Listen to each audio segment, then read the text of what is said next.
From the kitchen, and once you were sleeping, I stabbed her in the throat and in the back. Okay, what is the knife right now? What is it? I can't find the knife. Allez, police!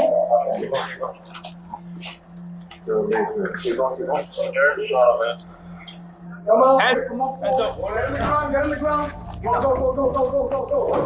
Slow. Go. Sorry. There's a knife in my room. Hey you, and welcome. My name is Mike, and in this whole video, we're talking about a Rosa in Florida. So you were about to tell me the why. Why did you kill your mother? Do you know? Do I have to say it now? This story takes us to the distant and mystical land of Miami-Dade County, Florida, to tell you the story of a mother and a son, and the son's obsession that he made a reality. He had ideas for a while, and none of them good. But is they ever? No, they isn't. If we could channel all the bad ideas I've talked about over the years on that chapter, we could build a rocket ship that would take us to Saturn. But before we get into it, please subscribe to see new stories from the dark every single week. Now, you and I, let's give it a go.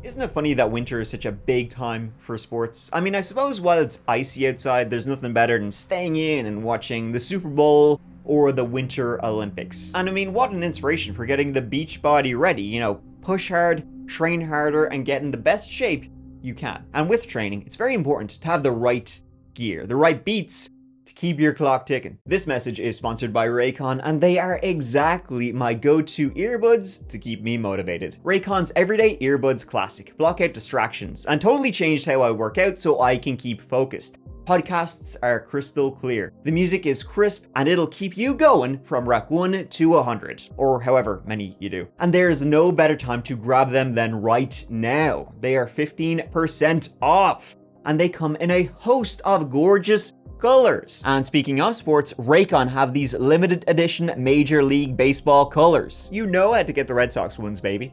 There's Astros, Phillies, Dodgers, Cubs, and no New York teams worth mentioning. You might say they're a real home run. Raycon's Everyday Earbuds Classic are packed with upgrades. They got active noise cancellation. Whether it's working out or just plain working, you can stay focused. Folks, noise cancelling this good?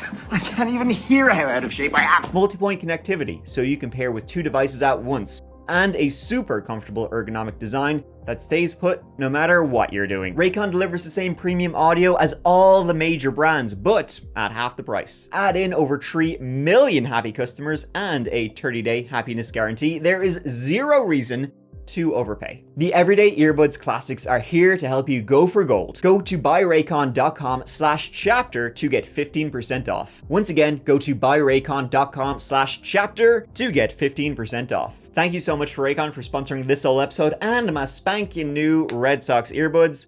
Now let's get back to it.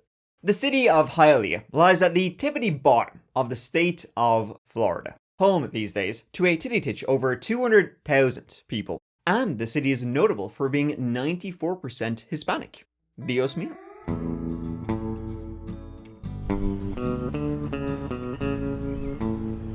You know, in 2009, Forbes named it one of the most boring cities in America. And that probably suited the people who live there just fine. Because when a city becomes known for something, it's usually not a good news story. Though more recently, this case is the most notable thing, and it sure as shit ain't good. Not boring neither. Also recently, the former chief of police was arrested, and the locals came out in anger about the city's depiction in a Netflix movie called The Rip. I know Hialeah has been the butt of the joke for a long time, but that ends now. What do I know? I haven't seen the movie. Heard it's a giant piece of shit though. But let's get to what we're gonna get to. And it all started with a 911 call made around 11:30 p.m. October 12th, 2023. As 911 calls go, I mean, you're rarely getting good news, and this one ain't breaking the mold, neither.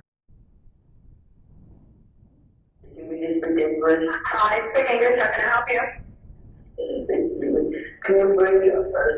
The police don't bring you what I do. What is your address? I don't know my address. Okay, do you live there? I live here. Okay, do you have a driver's license or do you have something that came on the mail that you might be able to get the address? It's a whole 13.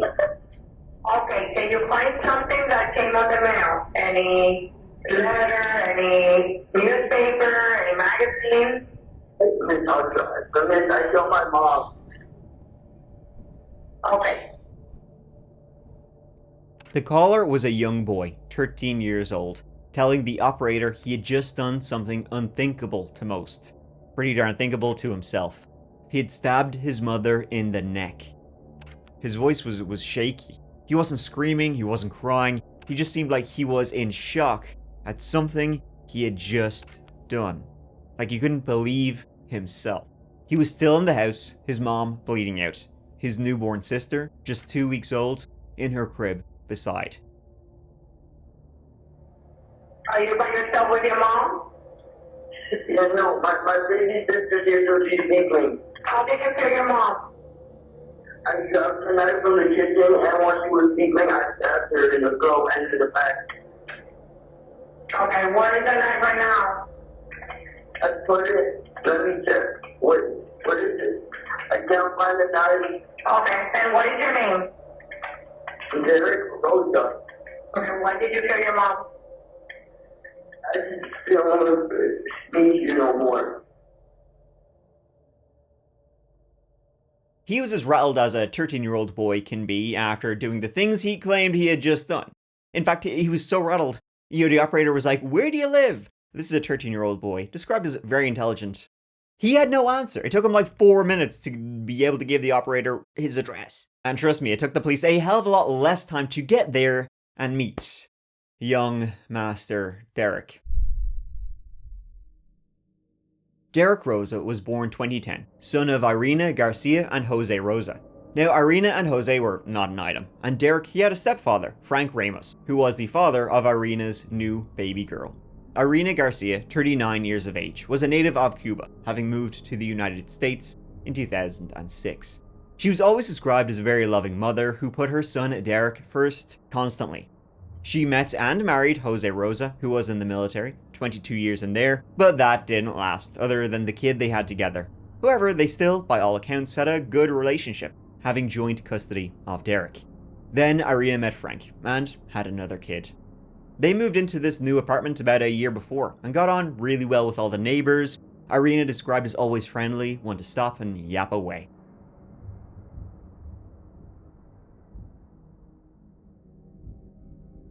Now Derek, in 2023, was a student at I Matter Middle School in Hialeah, and he was, like straight A's. He was like top of the class. Friggin' nerd. All his grades, no alphabet here, just letter numero uno. Muy bien. Yeah, you might have noticed I studied Spanish in school and got a D-. So you got Derek, right, who's well loved by his classmates, an honor roll student. He helped carry his mother Irina's groceries up when they went shopping. They were, allegedly had a really, really good relationship, mother and son. And then he goes and, what? For Derek, there were no major red flags, no history of violence, no disciplinary issues at school. If you were trying to build a profile of somebody who would do what he did, he wasn't even taking a box for Manson lamps. Derek wouldn't make the shortlist. The day of, he was in school, and it was just like any other day. Absolutely nothing out of the ordinary leading to this random and horrifying attack. He went to bed at approximately 10 o'clock, and then for some reason we can only guess at, he got up, went into the kitchen, grabbed a knife, and stabbed his mom over 40 times. Calling her, while he did so, some kind of homophobic slur, it's never been repeated what he actually said. During the attack, Irina did wake up screaming, and he just kept at her till she stopped. He made a 911 call that was out of character, let's say, though I'm not sure how many people would make this call in character. Though on that call he did mention one thing. Something about pictures he sent? Yes. I took pictures and I told my friends about it. You told who about it? My friends. Your friends? Did you send pictures to your friends? So what you did? Yeah. Who did you send those pictures to, Derek? My friend, I don't know his real name because he is an online friend, but there was a lot. Police raced to the scene at 211 West 79th Place. Frank Ramos, the stepdad, he was out of town at the time as he worked as a truck driver. In fact, on the call, Derek was sort of concerned that his stepdad would come before the police did. He doesn't, they do, and find the horrifying scene. In fact, Frank Ramos would learn about what had just happened to his wife and his stepson on his phone, seeing the ring footage on his phone app. Derek opened the door to the police and was completely cooperative with them as they came in. Howdy, police! Get on the ground, get on the ground. Go. Slow. Go. Sorry. No, me too.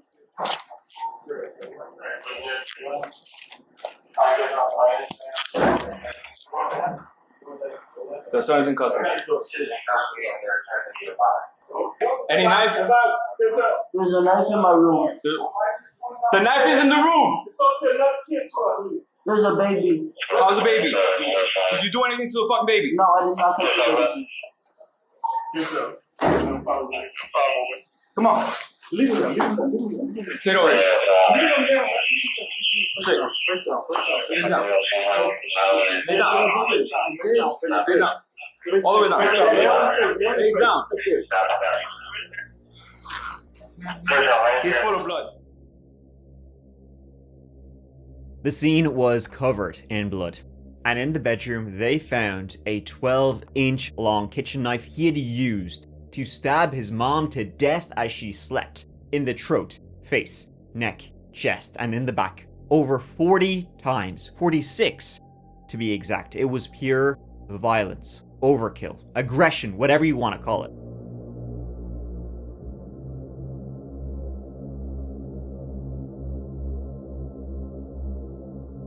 I'd call it pretty dark. And Irina lay on the ground beside her bed.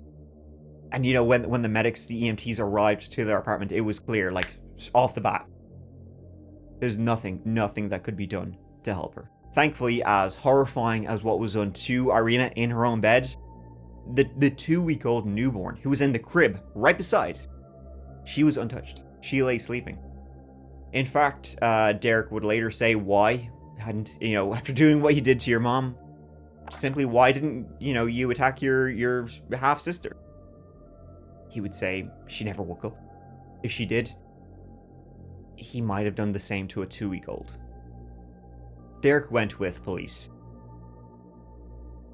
while his family also arrived to the scene and told what they could about the family, about the situation, and if they could think of any reason in the whole wide world why a 13-year-old, bright, straight A, well-loved boy would do something so horrifying. El esposo de mi hija, que también es camionero, vio por la cámara que ellos tienen en la puerta los policías y que estaban esposando a mi nieto que tiene 13 años. No sé nada. No tiene idea. No me han dicho nada, no sé nada. Ok. Dime de Derek. ¿Cómo es su carácter? Un niño tranquilo. Ok. Muy tranquilo.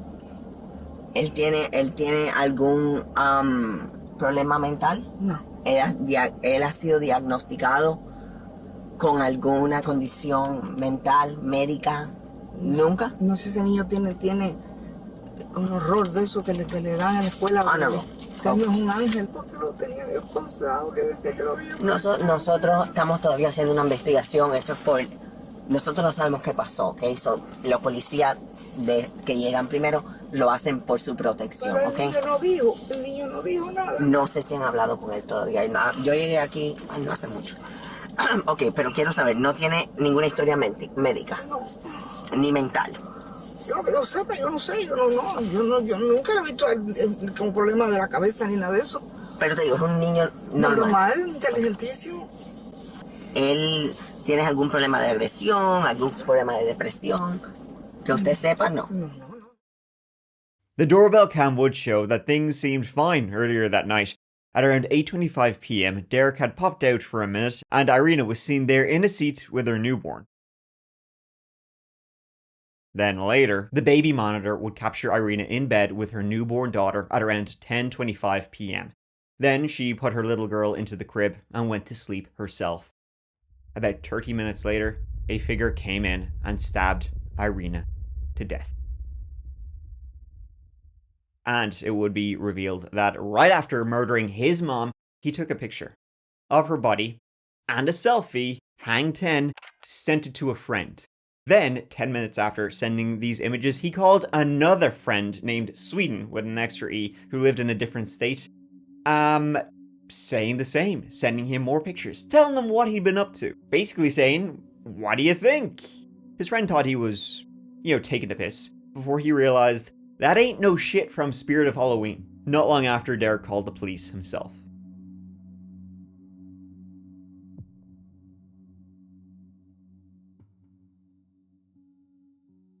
When he was taken in, Derek spoke with police for about 20 minutes, and he seemed odd in the interview room, like weird.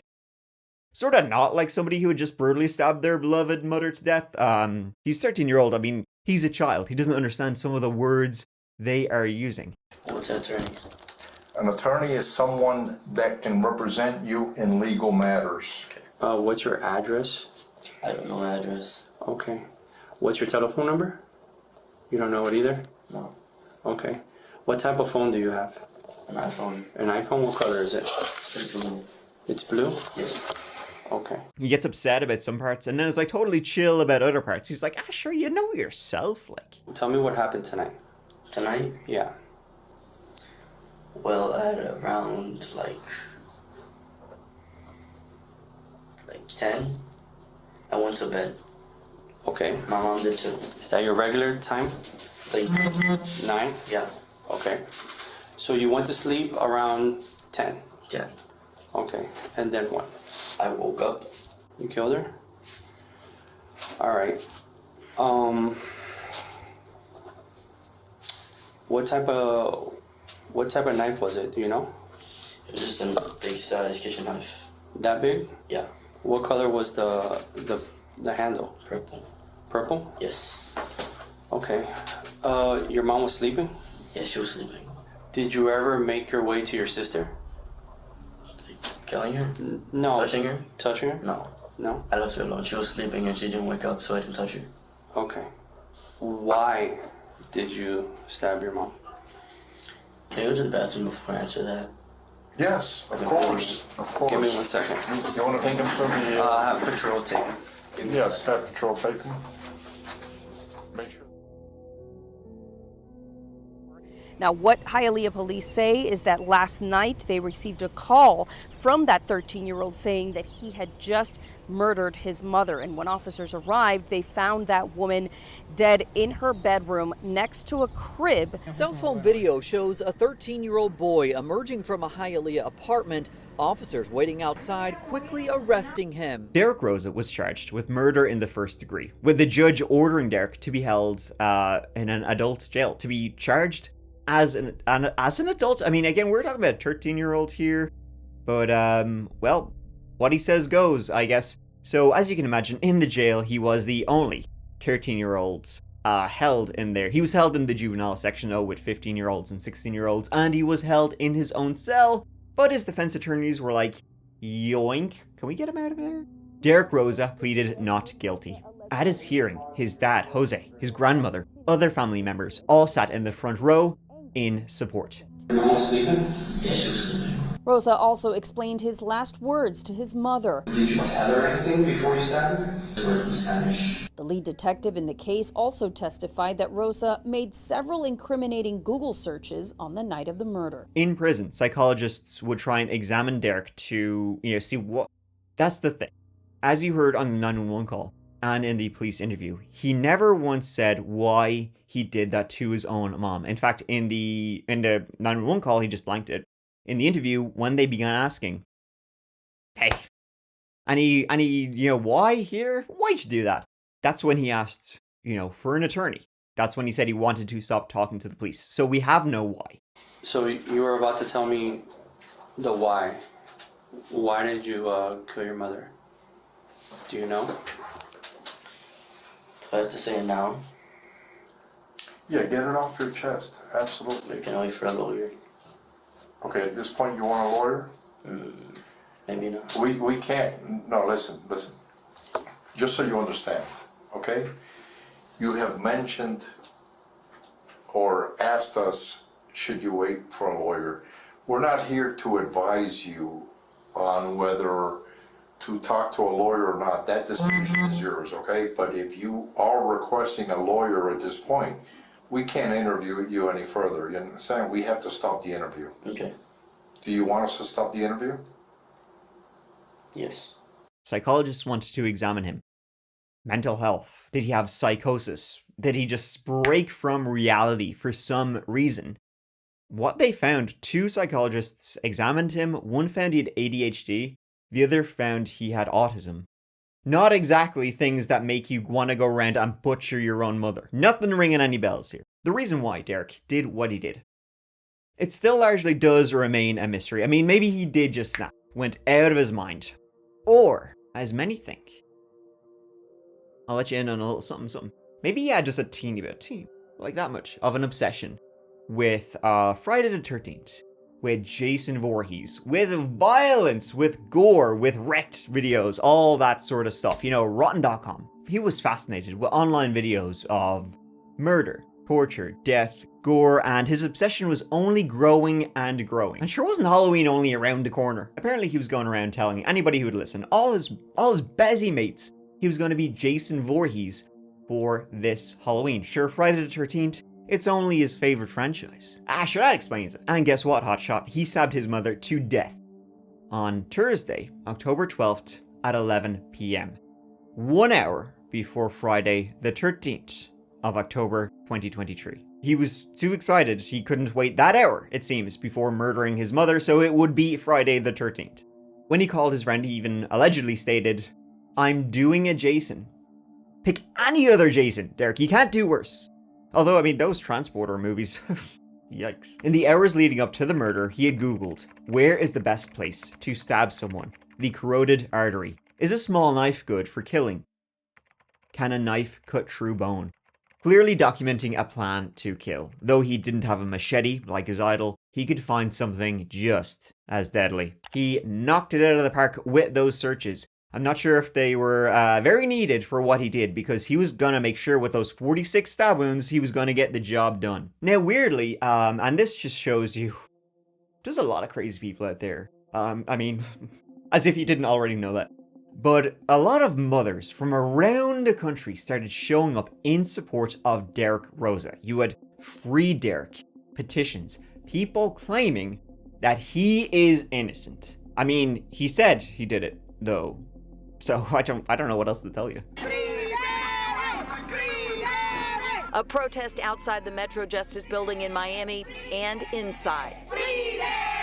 The group gathering for a hearing for a teen accused of killing his own mother. He's a child. He did not kill his mother. This group of mothers from Chicago, California, Kentucky, and Texas insisting Derek Rosa, now 14, is innocent. You want the real person who committed this passion crime to be charged fully. Derek Rosa did not do it. He's a child. This group of moms from Illinois, California, Kentucky, Texas insisted he did not do it and wanted the real killer to be charged. This is like the problem with looky-loos inserting themselves into cases, like TikTok investigators, all of that kind of shit. I mean, he admitted he did it. But, ooh, folks, what if there was somebody else in the apartment that day?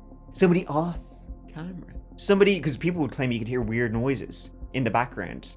Like a TV? No, it's definitely not a TV. It's clearly the silent killer pulling the strings in the background, forcing gullible poor young child Derek to murder his mom. Like his dad, Jose. Maybe he was involved. Maybe his stepdad, Frank Ramos. He was involved. He forced Derek to do it. Because there's no way Jose, a 13-year-old boy, could just snap and murder their mom. Even though he had he said he did it, so what? Even now, if you venture onto TikTok, you'll find plenty pointing the finger at stepdad Frank Ramos. That he had a secret family. That he wanted Irina gone. All these sorts of horrible accusations that quite frankly I can't really get into because my Spanish is, well, I got a D-, so, like, With the twist these moms were inventing in their own heads, this truly looks like, somehow the Emperor returned type awfulness. But I guess people really don't want to believe a kid can do a crime as horrifying as what Derek did. It just makes the world so much more worse. I mean, and it's already bad enough. I mean, his own dad, Jose, his family, they would all say this was just totally unthinkable from somebody like him. They stood by him through everything because this just wasn't him. They knew him. It seemed impossible he could have done what he did. Yet he did. At a hearing in 2024, 26 letters were presented by his defense team, all written by friends and family, all positive letters about the type of person he was. How none of this made sense. He was kind, he was polite, respectful, a good kid, someone who helped around the house, did well in school, someone this shouldn't have happened with, to, and from. Even investigators could acknowledge it. Interestingly though, as this case sort of made its way through the legal system, the court system, the defense knew they needed another dog to throw a dart at. They needed an alternate suspect. So, who you got? Frank Ramos, of course, the stepdad. Irina's husband, Derek's, he must have done it. He must have been involved somehow. The defense began to try and shift public attention onto him as an alternate murder suspect. Now, Frank Ramos, he was a truck driver. That was his job. He was confirmed to be in Georgia at the time of the murder. But what the defense wanted was access to his Facebook messages, because allegedly he discussed details about the murder of Irina with an unknown individual, and in such specific detail. Her reaction, her cries for help, the physical altercation. The defense was claiming he knew things he shouldn't have been able to know about the murder, so therefore he must have been involved in the murder. Rosa's attorneys want to review a Facebook conversation between the stepfather and someone else, which they say was too descriptive about the murder, including how the victim screamed for help or how she fought the suspect back. On the other hand, prosecutors say those messages aren't relevant for trial, and how Ramos, a truck driver, was working in Georgia while his wife was being murdered. How would he know that if he wasn't involved? Unless the police told him. Or remember, there was a baby monitor in the room, so the whole murder was recorded. So that, that explains it. Okay, it's not him. It was in late 2025 that the trial of Derek Rosa began to gear up. Pre-trial hearings being held right before Christmas. And just like everyone said throughout this entire case, the lead detective reiterated that Derek got on well with his mom. He had no reason to do any of this. It seemed like he didn't know. When his 911 call was played at the hearing, he closed his ears, not wanting to relive that night. And so with that, after going through the legal system for a couple of years, as trial was about to begin in early 2026, Derek Rosa made a decision. He started this, he would end it. He took a plea deal offered by the prosecution. On Friday, January 9th, 2026, Derek Rosa, now 15 going on 35, pleaded guilty to one count of murder in the second degree in exchange for a sentence of 25 years in prison. If he'd gone to trial facing first-degree charges, he could have been looking at life. He will receive credit for time served. All Derek Rosa had to say was, "I'm sorry." I've sworn you under oath. Your lawyers tell me that you wish to change your plea today, and that requires me to talk to you for a while. Okay? I'm going to ask that you respond to my questions out loud and in full words. Are you good with that? Yes, sir. Okay, good. Do you wish to enter a plea of guilty to the charge of murder in the second degree with a weapon? Yes, Your Honor. Okay, thank you. And Derek, you have a right to, we call it allocute, but you have the right to say anything that you want to say at this point, if you have anything that you wish to say at the point. Your choice.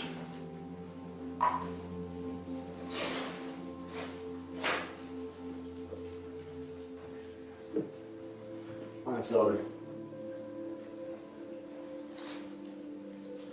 It's your room.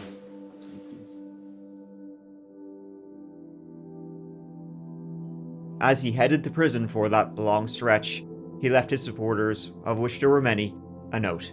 January 19th, 2026. Thank you to everyone that helped my case. Derek Stephen Rosa. And Sinead, that was it. No explanation, no apology, no why. Just a thanks, see you later. You know, still to this day, he has never admitted what he did, what the reason was. The whole, like, Halloween Jason thing is assumed. It's not definitive. It's just known that he was obsessed with this kind of stuff, so therefore that's why he did it. But who knows? Does he have some kind of undiagnosed mental illness? Was he jealous of his baby sister who was born right before all of this? Jealous of the attention she received? Or did he really just love violence and gore? Kids can be impressionable. Maybe the impression made upon him was the very darkest kind. Shortly before the murder, he sent videos, like all sorts of gore videos, head exploding, you know, that kind of carry on. He sent it to his girlfriend, to his friends, and he was yucking it up watching all of this stuff. So maybe, just maybe, all of those videos just wasn't enough for him, and he had to go do it IRL, as the kids say. Maybe he is just a psychopath, after all. Psychopaths can be good at school, you know? Psychopaths can help you carry your groceries. And the fact that we ain't got no reason, I think it just makes it all the more scarier. Because if you ain't got no reason to brutally butcher somebody, then we got all the reason to lock that person up. Which is where the kid is now. Thank you so much for watching, folks. It means the world to me that you're here watching this whole video. If you're looking for some more of that chapter, you can check out the podcast, which is a brand new podcast exclusive episode every Monday morning, and then on Fridays you get the audio of the videos. Or you can check out the Patreon. You get early access ad-free, all videos, and there's a Discord and exclusive videos there too. So you know what, give it a go. But ultimately, lads, sure, what am I telling you to do? You just do whatever you want to. Sure, who am I to tell you what to do? But I will tell you that the next video will be up soon, so look forward to that. But until then, please take care of each other and yourselves. Because I love you. Mike out.